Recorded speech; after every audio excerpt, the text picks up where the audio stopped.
الحمد للہ رب العالمین والصلاة والسلام علی رسولہ الکریم وعلی آلہ واصحابہ اجمعین۔ اعوذ باللہ من الشیطان الرجیم، بسم اللہ الرحمن الرحیم۔ وَقُلِ اعْمَلُوا فَسَيَرَى اللَّهُ عَمَلَكُمْ وَرَسُولُهُ وَالْمُؤْمِنُونَ وَسَتُرَدُّونَ إِلَى عَالِمِ الْغَيْبِ وَالشَّهَادَةِ فَيُنَبِّئُكُم بِمَا كُنتُمْ تَعْمَلُونَ۔ وقال اللہ تبارک و تعالی: وَأَنَّ الْمَسَاجِدَ لِلَّهِ فَلَا تَدْعُوا مَعَ اللَّهِ أَحَدًا۔ سورہ توبہ کی آیت نمبر 105 ہے یہ، اور سورہ جن کی ایک آیت ہے۔ اے نبی صلی اللہ علیہ وسلم، آپ ان سے کہہ دیجئے کہ عمل کرتے رہو، اللہ تمہارے عمل کو دیکھ رہا ہے، اس کے رسول اور ایمان والے لوگوں کو بھی تمہارے اعمال دکھائی دیں گے کہ تم کیا کچھ کرتے رہے ہو، اور تم بہت جلد اللہ کی طرف لوٹائے جاؤ گے، جو ظاہر اور پوشیدہ کا جاننے والا ہے۔ تب وہی تم کو بتا دے گا کہ کیا کچھ تم عمل کر کے دنیا میں آئے ہو۔ آج کے خطبہ جمعے میں مسجد سے متعلق ہمیں کیا چیزیں گویا کہ ملی، دینی، تعلیمی طور پر کرنی چاہیے، اور کس طرح اس کا لاہی عمل بنایا جا سکتا ہے، اس پہ کچھ بنیادی گفتگو کرنی ہے۔ اس سے پہلے یہ جو آیت ابھی پڑھی گئی ہے، یہ اصل میں تو نازل ہو رہی ہے آیت مومنین اور منافقین کے درمیان۔ مومنین وہ تھے جو دل سے اللہ پر ایمان رکھتے تھے، آخرت کے لیے اور اپنی جنت حاصل کرنے کے لیے، جہنم سے اپنے آپ کو بچانے کے لیے اللہ پر ایمان کے ساتھ مسلسل اعمال میں بھی لگے ہوئے تھے۔ یہ مومنین کا تذکرہ ہے۔ تو اللہ تعالیٰ کہہ رہا ہے کہ آپ لوگوں سے کہہ دیجئے، اللہ کے نبی صلی اللہ علیہ وسلم کے ذریعے سے یہ گویا کہ اعلان ہے کہ کچھ اعمال کر کے بتاؤ ہم۔ فَسَيَرَى اللَّهُ عَمَلَكُمْ وَرَسُولُهُ وَالْمُؤْمِنُونَ، اللہ کو، رسول کو اور عامۃ المسلمین اور مؤمنین کو کچھ عمل کر کے بتاؤ۔ بات یہ ہے کہ آیت میں اللہ تعالیٰ کہہ رہے ہیں، گویا کہ اس کا بٹوین دا لائن اس کا میسج یہ ہے کہ باتیں بہت ہو گئی، چرچے بہت ساری ہو گئے، ڈسکشنز ہو گئے، اٹھنا بیٹھنا کھانا پینا بہت ہو گیا۔ اعملوا، کچھ کر کے بتاؤ جو اللہ کے سامنے پیش کیا جا سکے۔ یعنی ابھی گفتگو سے، بات چیت سے، صرف بیٹھ کر کے کچھ مسائل پہ کچھ وقت گویا کہ گزار کر بات چیت کے ذریعے سے اب کام نہیں چلنے والا ہے۔ کچھ کر کے بتاؤ، اور یہ کرنے والے لوگ تو تھے ہی صحابہ، لیکن یہ کر کے بتاؤ جو ذکر اللہ تعالیٰ کہہ رہے ہیں وہ منافقین کے لیے۔ تم بیٹھ کر کے کہہ رہے ہو کہ وہاں جائیں گے تو یہ پریشانی ہوگی، ان سے اگر لڑائی کریں گے تو یہ نقصان ہوگا، ہم تعداد میں اتنے ہیں، وہ تعداد میں زیادہ ہے، یہ ساری جو گفتگو تم جو کر رہے ہو نا، اس پر تمہاری نجات کا بالکل بھی دار و مدار نہیں ہے۔ نجات کا تمہارا دار و مدار ہے تمہارے پریکٹیکل عمل پر۔ اگر اس آیت کو موجودہ پس منظر میں اگر دیکھا جائے تو یہ ہم میں سے ہر ایک مومن مرد یا عورت سے اللہ کا خطاب ہے، ہر مومن مرد اور عورت سے، کہ کچھ ایسا عمل کرو جو اللہ کو دکھا سکو، تم عمل کی بات کرو، اور ایٹومیٹک وہ عمل جب تم کرو گے تو امت بھی تمہارے ساتھ جڑتی چلی جائے گی، افراد بھی جڑتے چلے جائیں گے۔ موجودہ دور کا ایک اس کو ٹریجڈی کہیے، المیہ کہیے، بدقسمتی کہیے، کہ جو بندہ بھی کام کرنا چاہتا ہے وہ یہ چاہتا ہے کہ میرے ساتھ کچھ ایک ٹیم ہو تو کام کروں گا، میں ایک ٹیم ہو تو کام کروں گا، میں میرے اکیلے سے کیا ہونے والا ہے، یہ میرے اکیلے سے کیا ہونے والا ہے۔ اس طرح کی سوچ رکھنے والے ہم میں سے جتنے بھی احباب، جو بھی احباب ہیں، ان کو سبق حاصل کرنا چاہیے عبداللہ ابن سبا، یہودیوں کا ایک ایران سے گویا کہ آیا ہوا ایک بندہ، حضرت عمر رضی اللہ عنہ کی شہادت سے لے کر جنگ جمل، جنگ صفین، حضرت حضرت عمر رضی اللہ عنہ کی شہادت، حضرت عثمان رضی اللہ عنہ کی شہادت، حضرت علی رضی اللہ عنہ کی شہادت، حضرت حسن رضی اللہ عنہ کی، حضرت حسین رضی اللہ عنہ کی، یہ جتنے معاملات ہوئے یہ سارے کو ہینڈل کرنے والا، یہ سارے کو انجام دینے والا اکیلا بندہ عبداللہ ابن سبا کو بولا ہم میں میرے اکیلے سے کیا ہونے والا ہے، وہ عبداللہ ابن سبا سے دیکھ، اگرچہ اس نے نہایت ہی گویا کہ بدبختانہ اور نہایت ہی گویا کہ غلط کام اس نے کیا، لیکن اکیلے نے ایک ٹھان لی تو کر گزرا وہ کام۔ یہ اگرچہ اس کا ظاہری طور پہ ملت کا، امت مسلمہ کا بڑا نقصان ہوا، لیکن اللہ تبارک و تعالیٰ کا ہر کیا کہتے ہیں منصوبہ لوگوں کے لیے ایک عبرت اور نصیحت کا سامان رکھتا ہے۔ وہ کل 19ویں صدی میں کچھ لوگ کھڑے ہوں گے جو عمل سے اپنے آپ کو دور رکھنے کے لیے یہ ایکسکیوز پیش کریں گے، یہ عذر پیش کریں گے کہ میرے اکیلے سے کیا ہوگا، وہ بتانے کے لیے اللہ تعالیٰ نے نمونہ رکھا ہے۔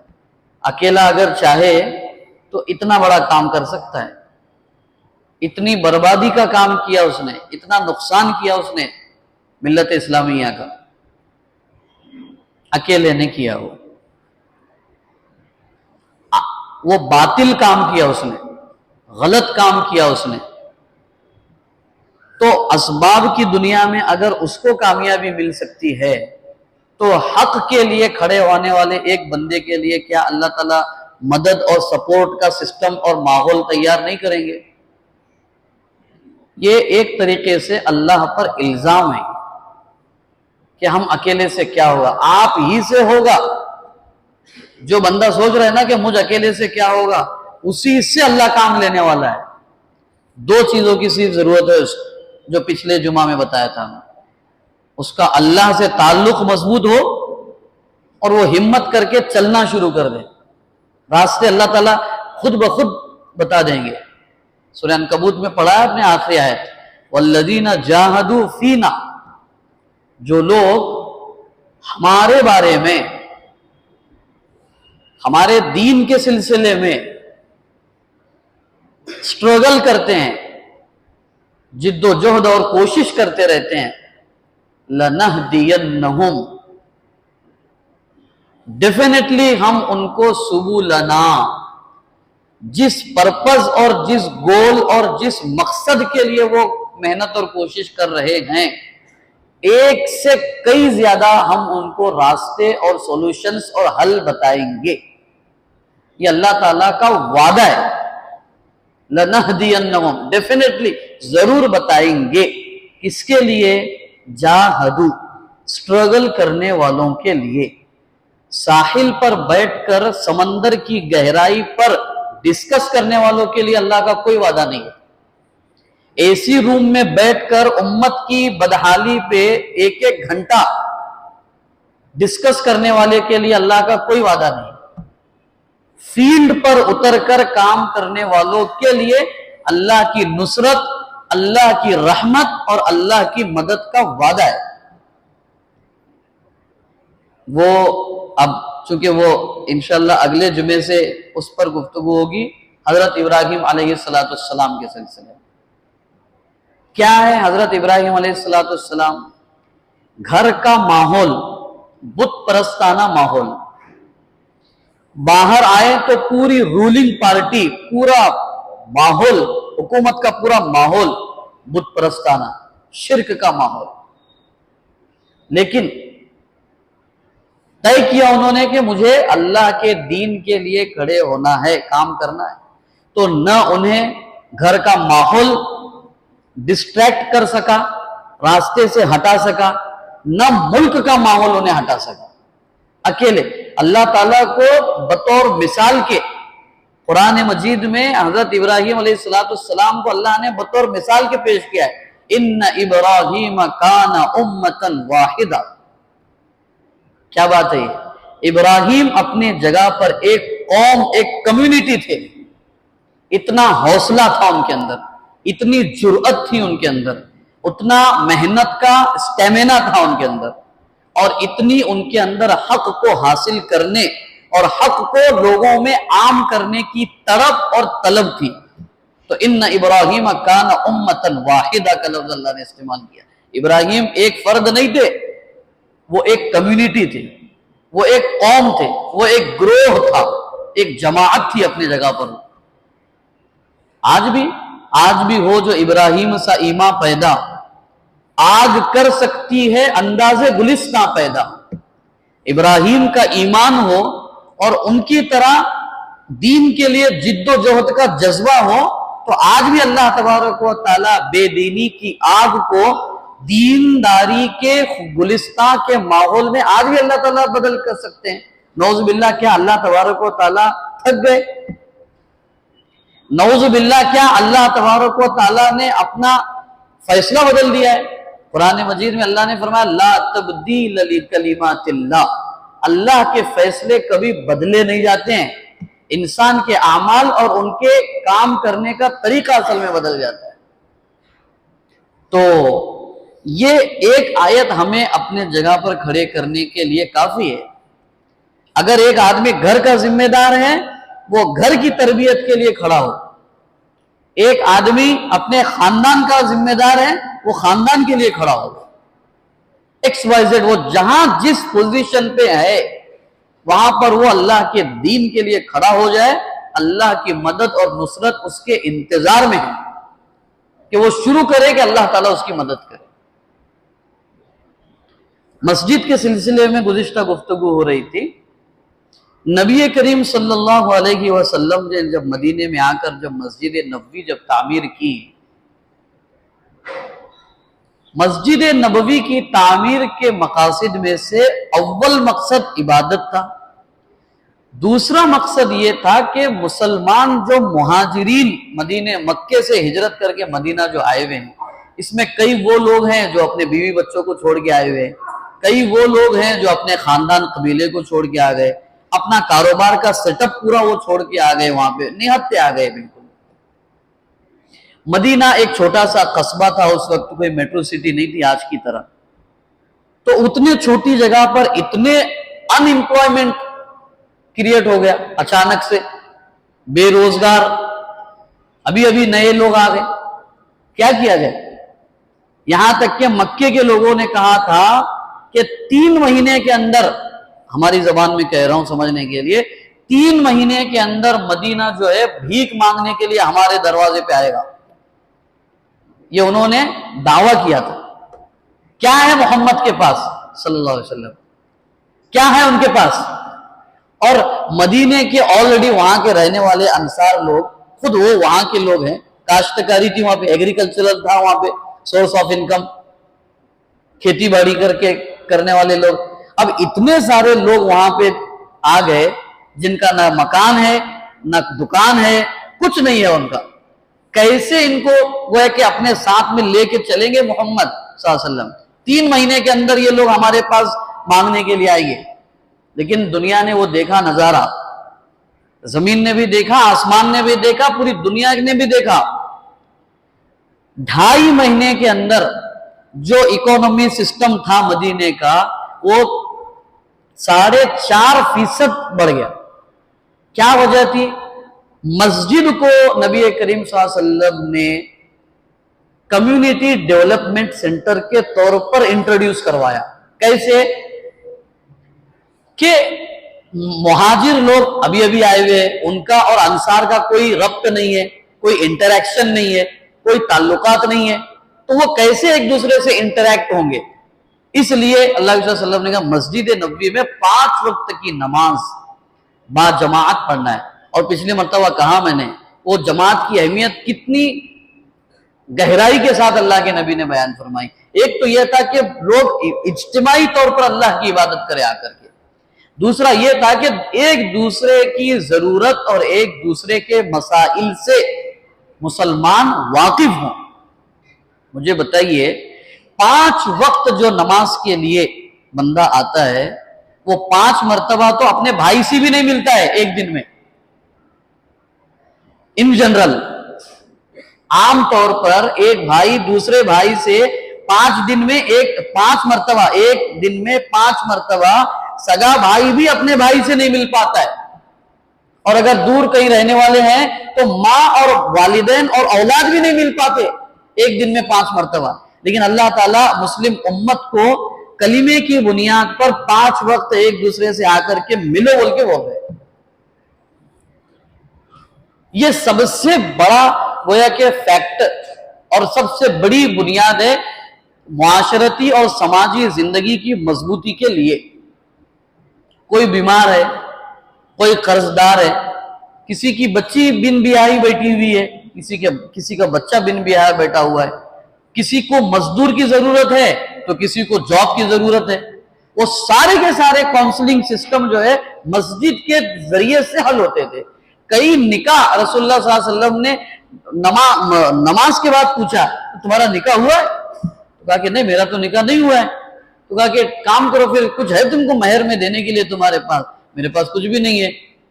انگوٹھی ہے تو ٹھیک ہے، وہ انگوٹھی بیچ کر کے لے کر آؤ کچھ سامان مہر میں دینے کے لیے۔ اور وہ صحابی سے کہا تمہارے یہاں ایک بچی تھی مجھے معلوم تھا، نکاح ہو گیا اس کا؟ تو کہا نکاح نہیں ہوا ہے۔ تو کہا یہ اچھے آدمی ہیں تو اپنی بچی کا نکاح ان سے کروا دو۔ یہ ظہر میں بات ہو گئی اور 1.5 سے 2 گھنٹے میں جو ہے نکاح ہو گیا۔ اور یہاں ڈھونڈ رہے ہیں سالوں سال، مہینوں سے ڈھونڈ رہے ہیں، منٹ میں سیکنڈ گھنٹوں میں وہ مسائل ہمارے حل ہو سکتے ہیں مسجدوں سے، جن پر ہم مہینے خرچ کر رہے ہیں، سال خرچ کر رہے ہیں۔ ضرورت اس بات کی ہے کہ اس کو مرکزی حیثیت اصل میں دی جائے۔ اس کے لیے کیا کیا رسول اللہ صلی اللہ علیہ وسلم نے؟ حضرت عمر رضی اللہ عنہ کے دور میں تو اس کو اور زیادہ منظم کیا گیا۔ مدینے کی رسول اللہ صلی اللہ علیہ وسلم مسجد بنانے کے بعد مدینے کی رسول اللہ صلی اللہ علیہ وسلم نے جنگننا کروائی ہے، مردم شماری کروائی ہے، کتنے مرد کتنی عورتیں کتنے بچے کتنے بوڑھے کتنے امپلائمنٹ کتنے ان امپلائمنٹ کتنے بے شادی شدہ کتنے شادی شدہ۔ استنبول میں جہاں پر میوزیم میں بہت ساری چیزیں رکھی ہوئی ہے وہ رجسٹر بھی موجود ہے آج۔ مسجد نبوی میں مدینے کے پورے لوگوں کا مسلمانوں کا ڈاٹا موجود تھا۔ ہم کو اس کا احساس ہی نہیں ہے، ہم کو کیا ضرورت ہے؟ اور وہ دوسرے لوگوں نے لے لیا، انہوں نے اپنے پرپس کے لیے استعمال کیا، جبکہ وہ عین رسول اللہ صلی اللہ علیہ وسلم کی سماجی سنت ہے۔ وہ حضرت عمر رضی اللہ عنہ نے پھر اس کو اور زیادہ منظم کیا اس کو۔ تو مسجد کو بنیاد بنا کر کام کرنے میں پہلا کام جو کرنا ہے وہ یہ ہے کہ جس مسجد کے اطراف میں، جس مسجد میں کام ہونا ہے، اس مسجد کا پورا، مسجد کے اطراف کے تمام مسلمانوں کا ڈاٹا مسجد میں ہونا چاہیے۔ کام کر سکتے ہیں، معاف کیجئے گا، جب الیکشن آتا ہے تو کام نہیں کرتے لوگ، کسی کسی کے لیے کرتے ہیں۔ یہاں ہم کسی کی موافقت اور مخالفت کے لیے بات کرنے کے لیے نہیں بیٹھے ہیں، ہم یہاں پر بات کرنے کے لیے بیٹھے ہیں ریفارمیشن آف مسلم کمیونٹی، مسلمانوں کی تعمیر اور ترقی کے منصوبے کے لیے۔ آفیسز لینا، دفتر بنانا، بلڈنگیں بنانا، چندے اکٹھے کرنا، یہ سب بعد کے کام ہے۔ مسجد کا اتنا بہترین ہمارے پاس انفراسٹرکچر موجود ہے، اس کے ہوتے ہوئے ہم صرف انتظار میں، وہ انیشیٹو لیں گے تو ہم کام کریں گے، اور آپ کب انیشیٹو لیں گے؟ تو کچھ نوجوان کھڑے ہو جائیں، مسجد کے ذمہ داروں سے کہہ دیں کہ بھئی جب آپ مسجد کا چندہ کلیکٹ کرنے کے لیے جاتے ہیں، یا جب بھی ہم کو اگر ضرورت ہے تو آپ میں کے بزرگ ایک دو احباب ہمارے ساتھ میں رہیں، ہم ڈاٹا کلیکٹ کرتے ہیں۔ کیوں ڈاٹا کلیکٹ کر رہے ہیں ہم؟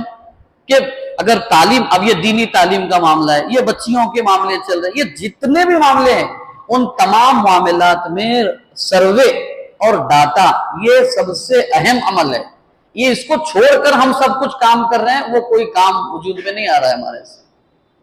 تو نوجوان اپنے آپ کو والنٹری طور پر کھڑا کرے، اور یہ میں اپنی طور پہ کہہ رہا ہوں کہ اس کی بنیاد پر جتنا خیر وجود میں آئے گا، خدا کی قسم وہ آپ کے کھاتے میں ہوگا، آپ کے حساب میں لکھا جائے گا، آپ قبروں میں چلے جائیں گے، اور جتنی نیکیاں یہاں پہ چل رہی ہوگی اس کا ثواب آپ کو اپنے قبر میں ملتا چلا جائے گا۔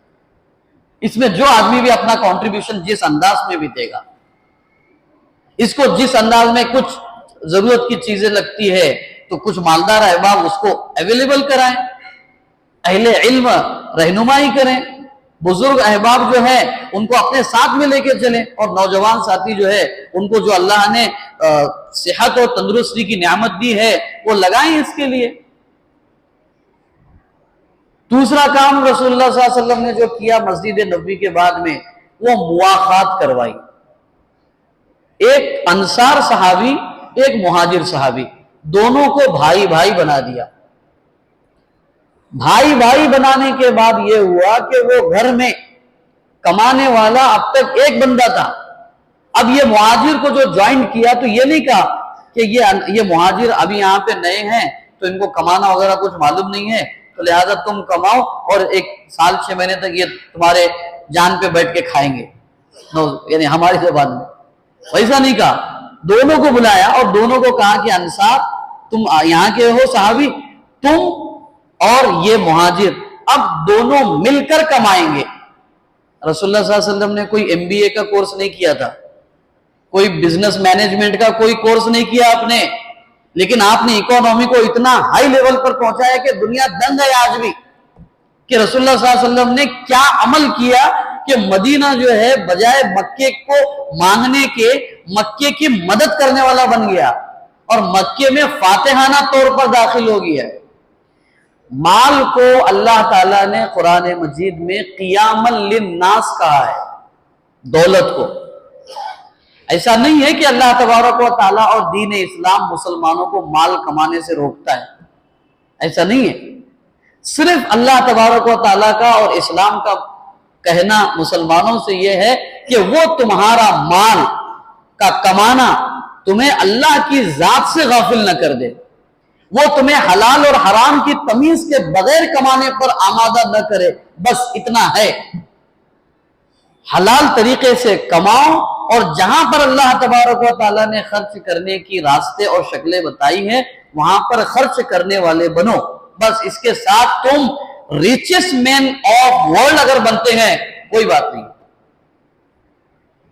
آپ کو معلوم نہیں حضرت عبد الرحمن بن عوف رضی اللہ تعالیٰ جب وہ دنیا سے چلے گئے 4,87,378 روپے ان کے پیچھے تھے۔ ہم کیا سمجھتے ہیں صحابہ کے بارے میں؟ وہ رات دن تسبیح کے دانے اوپر سے نیچے کرتے ہوں گے بس۔ عبد الرحمن بن عوف وہ مسجد میں بیٹھ کے کونے میں قرآن پڑھتے ہوں گے۔ ابو بکر صدیق رضی اللہ عنہ وہ کونے میں بیٹھ کے صرف مراقبہ کرتے ہوں گے۔ عمر بن خطاب رضی اللہ عنہ وہ بس دین کے کاموں میں گشت کرتے رہتے ہوں گے۔ نہیں، ہر فیلڈ میں اگر کوئی بزنس مین اپنی بزنس میں رہ کے اللہ کا فرما بردار اور رسول کا تابع دار بننا چاہتا ہے، اس کے نمونے قسم خدا کی صحابہ کی زندگی میں موجود ہے۔ کوئی کسان کھیتی باڑی کرنا چاہتا ہے اور وہ کھیتی باڑی کرتے ہوئے اللہ کا فرما بردار اور رسول اللہ صلی اللہ علیہ وسلم کا تابع دار بننا چاہتا ہے، صحابہ کی زندگی میں اس کے لیے ماڈل کمپلیٹلی موجود ہے۔ کوئی آدمی پوزیٹیولی پولیٹکس میں اپنا رول پلے کرنا چاہتا ہے، اس کا بھی نمونہ صحابہ کی زندگی میں موجود ہے۔ یہ بات اور ہے کہ ہم نے دین اسلام کو اپنے اینگل میں رکھ کر کے سوچا دین اتنا ہے، وہ ہماری اپنی بات ہے۔ مواخات کروائی۔ تیسرا کام جو کیا رسول اکرم صلی اللہ علیہ وسلم نے، میں یہ بتانا چاہ رہا ہوں موجودہ حالات میں مسلمانوں کو انٹرنل اور ایکسٹرنل تعمیر و ترقی کے سلسلے میں کن نکات پر کام کرنے کی ضرورت ہے۔ پہلی چیز مسجد کو سینٹرلائز، ہمارے سارے مسائل کے لیے مسجد کو سینٹر بنایا جائے، اس کے لیے سروے کا انتظام کیا جائے، پھر اس کے بیٹھ کر اس کے بعد اور بہت سارے اس کے کام ہے، اس کو سارٹنگ کیا جائے، بچیاں کتنی ہیں، پھر ان کے دینی تعلیم کا نظم کیا جا سکتا ہے، کتنا نظم مسجد میں کیا جا سکتا ہے، کتنا نظم مسجد کے علاوہ کیا جا سکتا ہے، فیملی میٹرز کے لیے کاؤنسلنگ سسٹم کہاں پر کیا جا سکتا ہے، کون اس کے لیے سوٹیبل افراد اور شخصیات ہیں، وہ اس کے آگے کی باتیں ہیں۔ آپ کو پتہ ہے بچے کی تربیت کا جو انتظام ہے، ہماری جو مائیں بہنیں ہیں، ابھی سنیچر کے دن جمعیت علماء کے ہاسپٹل پہ ہر سنیچر کو ہفتے واری اجتماع ہو رہا ہے خواتین کا، 3 بجے سے لے کے 4 بجے تک کا۔ وہاں پر ایک بات بتائی ہم اپنی بچیوں کی تربیت کب سے کرتے ہیں؟ اپنے بچوں کی تربیت کا آغاز اور ابتدا ہماری کب سے ہوتی ہے؟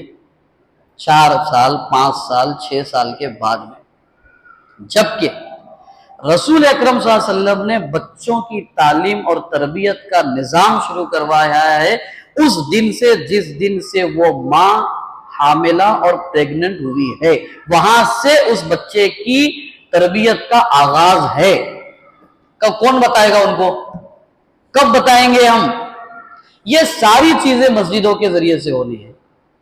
مواخات دوسری چیز، ہمارے اندر ملی معاملے میں اور ایمانی بنیاد پر اتحاد ہونے کی ضرورت ہے۔ یہ بارہا کہہ رہے ہیں کئی مرتبہ، وہ اختلافات اب ختم کر دینی چاہیے ہم کو، جو ہم اختلافات کی بنیاد پہ مرنے کٹنے کے لیے تیار ہے، اور ان اختلافات کا وجود قسم خدا کی صحابہ کی زندگی میں کہیں ملتا ہی نہیں ہے، اور اس کے لیے ہم لوگ مارنے مرانے کے لیے تیار ہے آج وہ اختلافات کو، چاہے وہ کنبے برادری کے اختلافات ہو، چاہے ہمارے وہ اسٹیٹس کے اختلافات ہو، چاہے پھر مسلک اور جماعت کے اختلافات ہو۔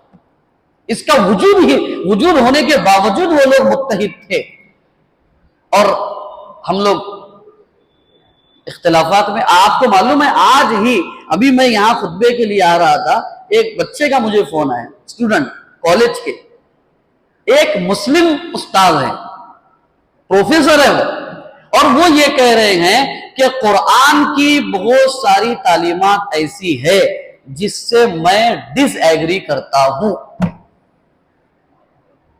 شہر کی بات ہے۔ اب اگر استاد، یہ میں قرآن مجید سامنے رکھ کر کے بالکل کمی زیادتی کے ساتھ آپ کو بات نقل کر رہا ہوں میں، یعنی ہمیں احساس ہی نہیں ہے کہ لادینیت، اتھیزم اور ناستکتا ہمارے گھروں میں، ہمارے بچوں کے دلوں میں 80 سے 90% داخل ہو چکی ہے۔ ان کو پتا ہاں اللہ کی نعوذ باللہ کوئی ضرورت نہیں ہے اس دنیا کو چلانے کے لیے، قرآن مجید کی میری زندگی کے اندر کوئی جگہ نہیں ہے، یہ علل اعلان ہمارے اسٹوڈنٹ اور ہمارے بچے کر رہے ہیں۔ 3 سال تک ایک بچہ، ابھی پچھلے ہفتے یہی شولاپور کا ہے، مسلم اکثریت علاقے میں رہتا ہے، شہر میں رہتا ہے، 3 سال تک وہ بچہ ناستک رہا اور 8 بچوں کو اس نے ناستکتا کی طرف کھینچ کر لے کر آیا بچہ ہو۔ میں ممبر رسول کے پاس بیٹھ کر قرآن مجید کے سامنے بات کر رہا ہوں، اور اس کے باوجود ابھی ہم یہ ہے کہ وہ سنت پر عمل کر رہے، وہ توحید پہ عمل کر رہے، یہ بھلا کر رہے، یہ نہیں کر رہے، ابھی اسی میں ہے ہم لوگ، اور ہماری نسل چلی جا رہی۔ اگر استاذ اگر بچوں کے سامنے 60-70 بچوں کے سامنے یہ کہہ رہا ہے کہ میں قرآن مجید کی بہت ساری تعلیمات سے ڈس ایگری کرتا ہوں، مجھے بتائیے اس استاذ سے تعلیم لینے والے بچوں کی کیا کیفیت ہوگی؟ اللہ حفاظت فرمائے۔ وہ ساری چیزیں ہم جب انٹریکشن جب ہمارا ہوگا نا مسجدوں کے ذریعے سے، یہ ساری چیزیں انشاءاللہ آہستہ آہستہ سامنے آتی چلی جائے گی، اور اس کے حل بھی ہم جو ہے ڈھونڈتے چلے جائیں گے۔ آخری چیز جو رسول اکرم صلی اللہ علیہ وسلم نے کی وہ میثاق مدینہ، جو اطراف کے جتنے قبائل تھے، چاہے وہ یہودی تھے، عیسائی تھے اور کسی طرح کے ماننے والے تھے، رسول اکرم صلی اللہ علیہ وسلم نے ان تمام سے ایگریمنٹ کیا۔ کیا ایگریمنٹ کیا؟ میثاق مدینہ، ایگریمنٹ آف مدینہ، کہا کہ نحن ملت واحدہ، نحن امت واحدہ۔ یہ کیا عجیب، ایک یہودی قوم، ایک مسلمان، اللہ کے صلی اللہ علیہ وسلم دونوں کے بارے میں کہہ رہے ہیں کہ ہم دونوں ایک امت ہے۔ کون سی بنیاد پہ؟ شہری بنیاد پہ، وطنی بنیاد پہ، اور دین کے معاملے میں لکم دینکم ولی دین، تمہارے، اور یہ جملہ میثاق مدینہ میں بھی لکھا ہے اللہ کے نبی نے، لنا دین ولکم دینکم، لنا دین ولیلیہود دین، ہمارے لیے ہمارا دین ہوگا، یہود کے لیے یہود کا دین ہوگا۔ یہود ہمارے دین میں انٹرفیرنس نہیں کریں گے، ہم ان کے دین میں انٹرفیرنس نہیں کریں گے، لیکن سوشل ایشوز پہ، سماجی معاملات میں، شہری مسائل میں ہم سب نحن امت واحدہ، ہم ایک امت ہے۔ یہ 1400 سال پہلے رسول اللہ صلی اللہ علیہ وسلم نے ہمارے سامنے ایک خاکہ بنا کر کے دیا ہے۔